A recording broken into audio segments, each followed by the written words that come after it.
já chego perguntando para você, meu nobre amigo Henrique Morgantini. André Janones, figura polêmica, figura que cresceu desde a greve dos caminhoneiros nas redes sociais, figura histriônica, figura, aqui entra a minha pergunta para você, relevante, fundamental, essencial, primal na campanha de Lula ou simplesmente alguém superestimado? Não, acho que é uma figura fundamental, uma figura que pode ser mais à frente, até observada com mais detalhes sobre a sua importância e, sabe, ser fruto de estudo aí, de estratégias de campanha. Porque, veja, eu vejo duas situações. A campanha de Bolsonaro, pela experiência de 2018, ela é uma campanha extremamente tecnológica no sentido de diálogo com as redes sociais, né? Até tecnológica demais, né? Porque quando eu falo tecnológica demais é aquele negócio de disparo em massa, grupos de WhatsApp para espalhar coisas, etc. Mas é uma campanha que tem uma expertise. O PT, desde 2018 e até agora, não conseguiu e não havia conseguido criar algo que fizesse frente a isso. A figura do Lula conseguiu trazer essa presença dele, mas por ele. Né? Não foi uma coisa assim, tem uma coisa inovadora ali, tem alguém fazendo, tem um marqueteiro digital cuidando. Não. E tinha tudo para ficar para trás, e ficou para trás. Né? Quando o Lula aparece com mais engajamento, com um canal não sei o quê, tá, isso é figura política. Né? Aí é o embate político numa arena específica. Né? Que falou, olha, entre Bolsonaro e Lula na Globo, como é que você sai? Entre Bolsonaro e Lula no comício, como é que sai? Bolsonaro e Lula proposta. Bolsonaro e Lula em canal do YouTube. Beleza, mais um embate. Agora, esse trabalho de dialogar com a linguagem, com o dialeto específico, com o discurso cognitivo, ou seja, há uma ideia e como passar essa ideia no Twitter, por exemplo. Isso o PT não tinha e segue sem ter. E aí surge essa figura do Janones, que aí, por que deve ser observado? Né? Ainda mais em caso, né, de confirmação do que dizem as pesquisas de vitória de Lula. Porque aí as pessoas sempre estudam aqueles que vencem, né? Porque aí eu acho que é o seguinte, Cossa, é observar se isso foi ele, um cara jovem e tal, que gosta da internet e tal, é uma coisa orgânica, e me parece ser, porque tudo que é muito genuíno tende a ter mais sucesso, ou se houve uma fabricação para criá-lo. Ele já era um cara ligado nisso, mas aí houve uma fabricação. Eu acho que é a primeira opção, porque eu acho que ele é um cara mais jovem e tal, e que soube... Agora, fez o grande diferencial, eu acho, Costa. Porque é o cara que conseguiu chamar todo mundo da porrada sozinho e todo mundo entrou. Ele começou a chamar os anônimos bolsonaristas, né, bolsominions, e conseguiu chamar os figurões do bolsonarismo. E com esse negócio de espalhar história, notícia, e de fazer afirmação que você fala, peraí, cara, esse negócio não tá meio esquisito, não? Eu falei, pois é, mas aqui no Twitter é assim, sabe? O Anonymous tem feito isso. Você acompanha o Anonymous? Sim. Patrícia Leles. É verdade. Joga no mesmo patamar. Aí a gente não está fazendo aqui um debate sobre ética de informação, ética jornalística. Não é. É política, né? E eu vou trazer uma frase aqui do nosso amigo Eduardo Horácio, que ele falou isso uma vez, eu nem lembro qual era o contexto, mas eu nunca esqueci essa frase porque ela é verdadeira mesmo. Porque a ética na política... Eu falei, cara, ele falou assim, política não é lugar para onde brota ética. Não é lugar para se debater ética em política. E essa é verdade. A gente pode até questionar essa frase. Falar, mas que absurdo. Pois é, podemos julgar. Agora, quando a gente está analisando a realidade é o que é. A gente gosta, aprove ou não, né? Gosta ou não, aprove ou não. E eles estão jogando nessa linha, e ele é um cara que é de dentro da política, ele não é um perfil tuiteiro, né? Ele é um cara de dentro da política, com mandato, um cara que é candidato a presidente. e que está fazendo esse papel, e aí que está conseguindo sair na porrada com os caras e atrair a atenção de todo mundo. Né? Enquanto ele faz o boi de piranha, enquanto ele traz aqui, espalha no negócio, traz uma notícia, todo mundo vem para cá, passa outra agenda aqui do lado. Ó. Aí aparece o Lula falando não sei o que lá, ele já se embola no meio, aí vira uma agenda positiva. Então é bem interessante isso. Acho que está sendo bem importante mesmo, bem importante mesmo.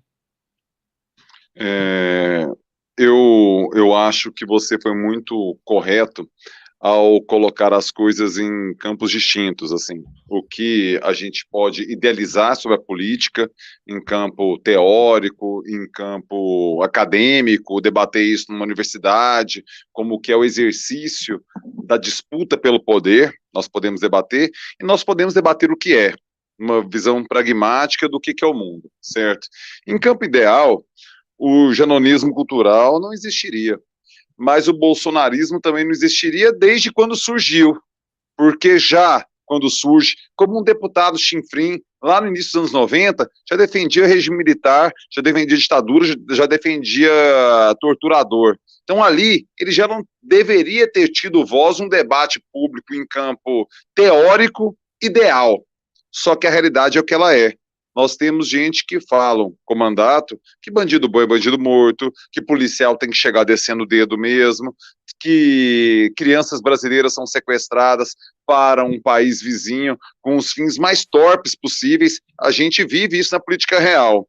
E aí, quando você tem um time, Henrique Morgantini, podendo tocar com a mão na bola, podendo fazer gol impedido, podendo dar uma cotoveladinha para derrubar o cara numa corrida e o juiz não marca falta, é muito provável que esse time que pratica esses atos vença a partida. É justo? Não, não é justo. O juiz não apita por quê? Sei lá, não sei porque o juiz não apita. Apita, a regra fala para derrubar a chapa. Mentira, é para caçar o registro. A regra fala, mas o juiz não apita. Você quer que o cara perca sozinho? Ou você quer que o cara jogue o jogo do jeito que é? Porque aí a gente pode, assim, o o perdedor no fair play. Calma aí. Tem o fair play e tem a vitória. São dois momentos. O que a gente quer? A gente quer o fair play ou a gente quer a vitória? Porque isso define tudo. Se a gente quer a vitória, eu acho que tem que querer, velho, geronismo cultural na veia. É ideal? Não. É ridículo? Sim. É mentiroso? Beira, às vezes. Às vezes vai no limite ali da fofoca e às vezes até passa. Ok. O que o outro lado está fazendo? Só um lado joga no fair play, só um lado não bate abaixo da linha da cintura, o outro bate, o outro faz gol de impedimento. Morga, aí, velho, talvez seja aquele típico mal necessário. Eu não sei se nem se é mal necessário, porque assim, a pergunta que você me fez, e o que a gente está conversando aqui, é uma análise da realidade que está à nossa volta, né? E que nós estamos inseridos nessa. Tá do mundo redor. Em que vivemos. Isso, do mundo em que vivemos. E literalmente, porque isso não é uma coisa do Brasil, isso é uma coisa do mundo. Então, cabe-nos observar e analisar sobre. A gente não está falando sobre o mundo ideal e nem falando assim, você acha certo ou errado que o mundo seja assim? Porque se for me perguntar o que eu acho certo ou errado sobre o mundo, eu não vou começar a falar sobre Lula e Janones ou Bolsonaro. Eu quero ver primeiro se a Terra fosse plana, se não seria mais legal. Então, assim, não vamos discutir que, mas vem cá, você aprova, para quem, não é o programa do Raul Gil, para quem você tira o chapéu? Porra, não. Entendeu? Agora, você falou, a sua alusão ao futebol é muito interessante por isso. Os caras estão descendo a porrada e para eles não vale impedimento e vale mão, pode botar a mão na bola e pode ter um cotovelada na corrida. Cotovelada na corrida e pode jogar com 13, 15 jogadores. Não, peraí, mas a gente joga futebol. Nosso futebol tem 11 jogadores, não tem impedimento, a regra de impedimento vale. Lateral é só com a mão, os caras estão batendo lateral com o pé. Eu falei, peraí. Então é o seguinte, sai daí e joga o jogo dos caras. E o momento, assim, isso não vai acontecer. Agora, eu acho que agora é uma opinião né, de uma futurologia. Nós estamos vivendo um momento de exceção, criando situações de exceção. A minha expectativa é que, em havendo uma reconciliação com o mínimo que a gente conhece de civilidade, as coisas voltem a um normal. Não ao patamar anterior, mas a um normal. E que não a gente. E não o contrário, que a gente dê prosseguimento da vida de agora para frente, ou seja, com janonismo cultural, com modelos de Carlos Bolsonaro para frente, e a partir daí a gente construiu. Não, que a gente pudesse voltar para uma outra situação. Não exatamente o que era, como disse. Mas acho que isso não vai acontecer. Eu acho que essas figuras vieram para ficar. Eu acho que esse modelo veio para ficar, sabe? O meu mundo ideal na política nacional, Costa, era que o Lula se tornasse presidente e que houvesse um PSDB, um novo PSDB, ou algo que parecesse o PSDB, sabe? E que voltasse a esse embate, sabe? Que amanhã o Serra, sabe, numa frase derradeira da sua vida. Não, mas o Serra, que declarou apoio ao Lula, né? Que, num gesto derradeiro da sua vida pública, falasse assim: olha, eu me arrependi desse Lula, esse Lula é um safado mesmo, e o meu candidato é o fulano. Porque aí a gente entendeu o seguinte: olha, pronto. Agora nós voltamos a ter dois polos, né? Os inimigos voltam a ser inimigos, né? Adversários voltam a ser adversários, mas dentro daquele mínimo patamar civilizatório como nós conhecemos, né? Porque essa frente ampla só se forma agora porque os caras perceberam que é preciso combater um negócio que vai além, né? Que ofende e que compromete a democracia, né? E é isso que vai acontecer num eventual segundo mandato de Bolsonaro, não tenha dúvida, né? Não tenha dúvida.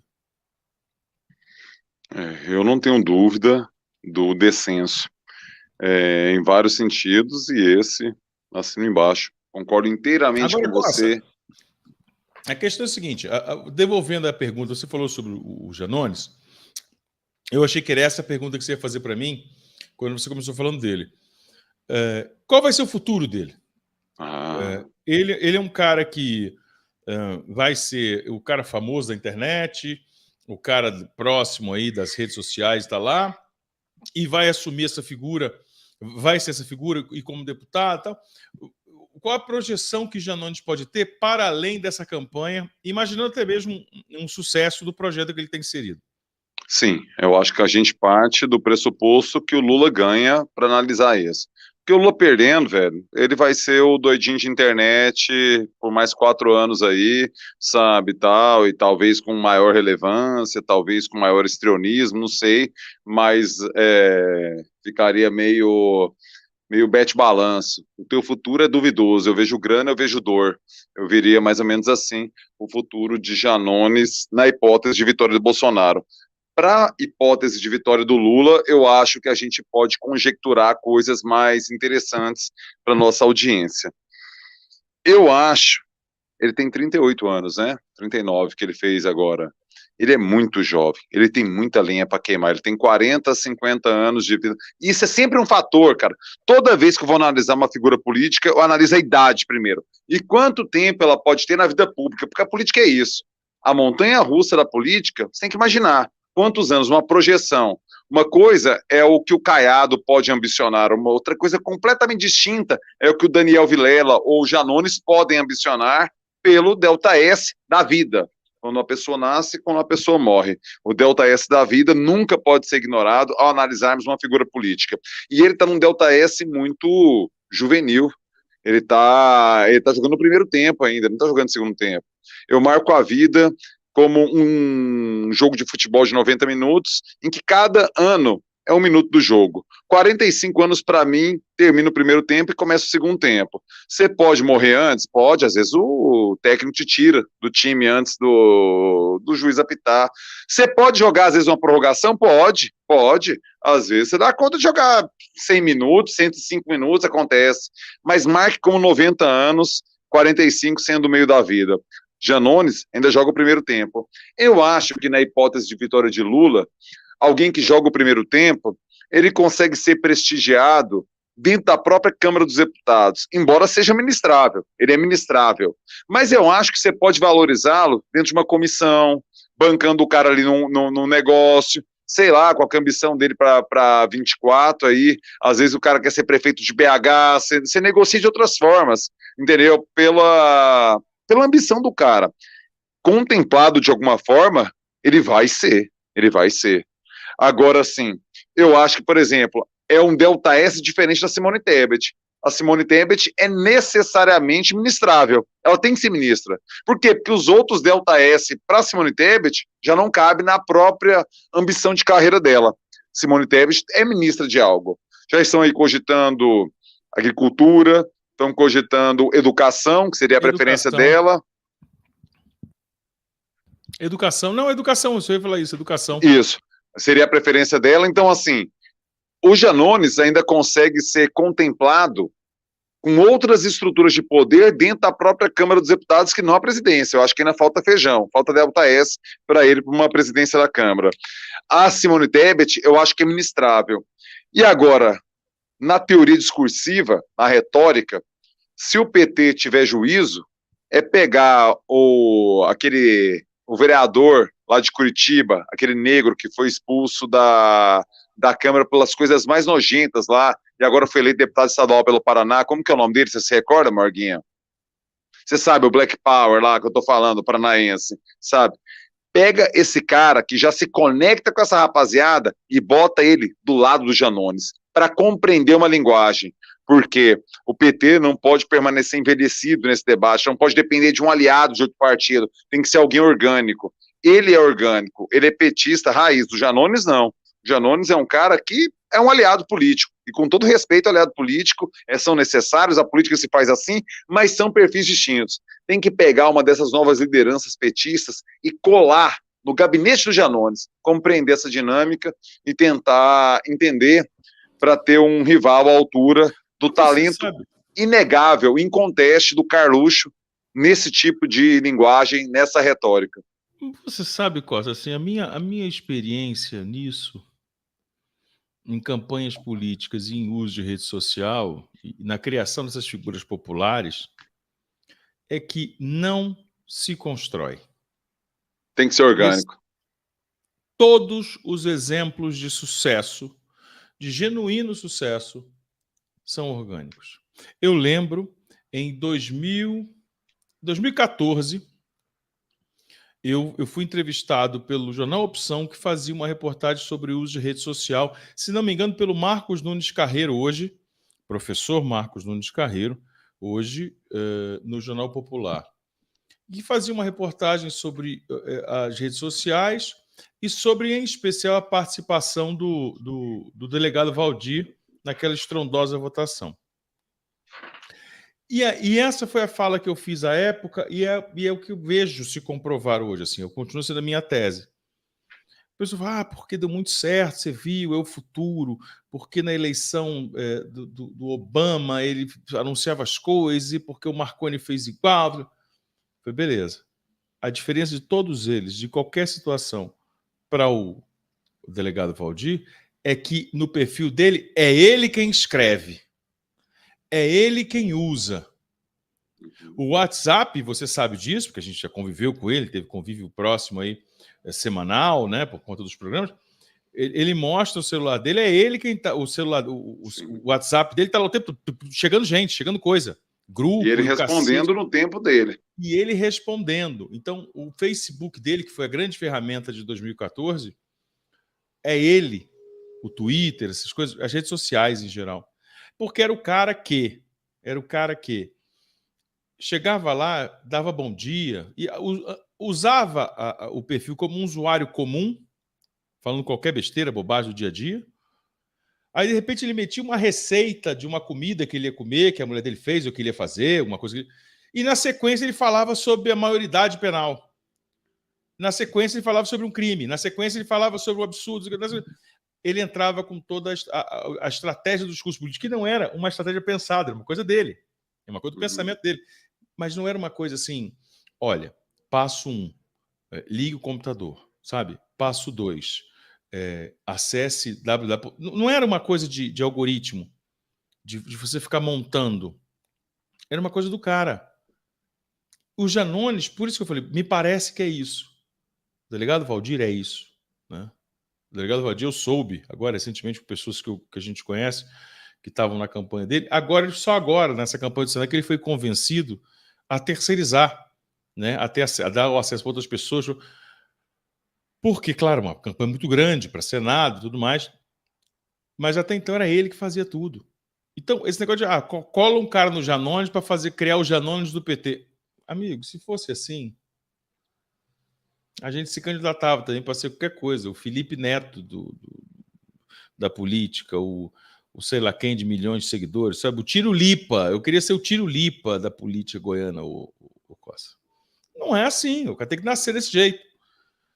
Sabe? Quando eu falo nasceu, é um uso orgânico. Então, o grande mérito talvez dele seja o grande mérito dele talvez seja exatamente isso. Agora, eu acho que na política ele pode ter um futuro mesmo bem interessante. Eu achei interessante, achei curioso você logo linká-lo a Simone Tebet e mostrar isso. São momentos diferentes, por importâncias diferentes. Ele é um cara que pode trilhar um outro local, né, um outro caminho que ele pode decidir, mas certamente vai ter um espaço interessante. O Delta S. Agora, eu só discordo de você num ponto, porque eu acho que tem algum tipo de técnica, sim. Se você dominar essa técnica, é óbvio que você não vai ser o Felipe Neto, você não vai ser o Janones, não vai ser o Nicolas lá, você não vai ser nenhum desses. Aqui, mas tem elementos do algoritmo que eles compreendem, que eles conseguem chegar lá. Não, só uma coisa, tá aqui, ó. Tem um monte de instrumento. Eu toco cada um deles. Tem um baixo ali, uma guitarra, aqui tem um piano. Eu posso ter aula, posso ser autodidata, como sou, inclusive, por isso eu toco mal vários instrumentos, toco vários instrumentos mal, porque eu sou autodidata. Posso pegar na internet. Isso é o algoritmo. Agora, se eu for um cara foda e aprender isso aqui tudo, isso não vai me fazer ser...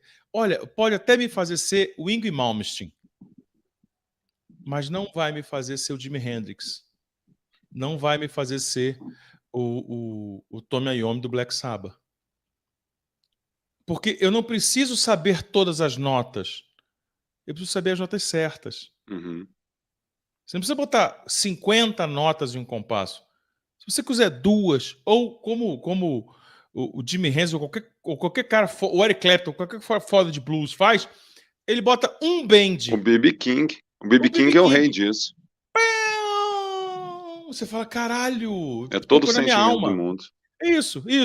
O Steve Vai, e não tô falando mal do Steve Vai, tô falando coisa diferente. O Steve Vai faz... Diferente. Você falou, o que é isso? O que aconteceu? Deram uma descarga, o negócio veio tudo rápido. Então, assim, claro que tem técnica. Claro que você aprimora. É como jogador de futebol. Ensina os caras. Ensina. Olha, o chep toque é assim, lateral corre assim, não é pra dentro. Peraí, zagueiro... Agora, se a porra do moleque lá que já chega na escolinha, se ele não tiver já uma noção, se nego olhar pra ele e falar assim, pô, esse cara bate diferente. Esse menino aí, ele tem um negócio diferente. Então, não fabrica. O que você falou, até que tem. Vira o Felipe Neto? Não vira, então acabou. Mas é importante saber. Eu não desprezo saber disso, não. Claro. Porque senão vira um Michael, que é aquela sorte na vida. Que era muito bom na várzea e ao momento virou. Quantos Michael não estão perdidos aí? Vários. A verdade é que 99,9% dos Michael estão perdidos aí. Eu conheço alguns Michael perdidos. Sim. Sabe quem eu lembro? Você falou de Michael? Eu lembro do Vando. Mas o Vando é outra história, viu, velho? Pois é, mas o Vando... Ele machucou demais. O Vando teve um azar da lesão. Viu? Eu lembro de encontrar o Vando num posto de gasolina, ali em frente à Praça Cívica, né? Isso tem 1000 anos. E ele está conversando com alguém, e eu entrei na conversa, porque ele reclamava, não é que ele reclamava, ele lamentava, né, em tom de chateação, que teve um problema jurídico, um problema de briga de empresário com o clube e tal, sobre uma possível transferência que ele teria ao Vasco. Ele jogou no Corinthians, o Vando. Isso, só que ele teve um problema dele, ele voltou a Vila Nova tal, e ele ia para o Vasco e tal, e aí deu errado. Então, assim, ele é um cara que no futebol goiano é um cara que poderia ter sido, não foi, né? Não, mas aí, assim, ele chegou lá, jogou primeira divisão e tal. Tô falando do que não sai da várzea mesmo, que não joga nem no Goiânia, entendeu? Assim, um cara mais precário ainda, muito talento lá, igual era o Michael. Né? É o primo, né? Aquele negócio assim, eu tenho um primo que se você ver ele jogar bola, é um negócio absurdo e tal. E você vê, o cara é um monstro. O cara com. Joga demais 35 mesmo. anos de idade, isso. O cara joga absurdo. Fala, cara, se esse cara com 18 anos, 19 anos, se ele tivesse ido lá para tal lugar, tal. É isso.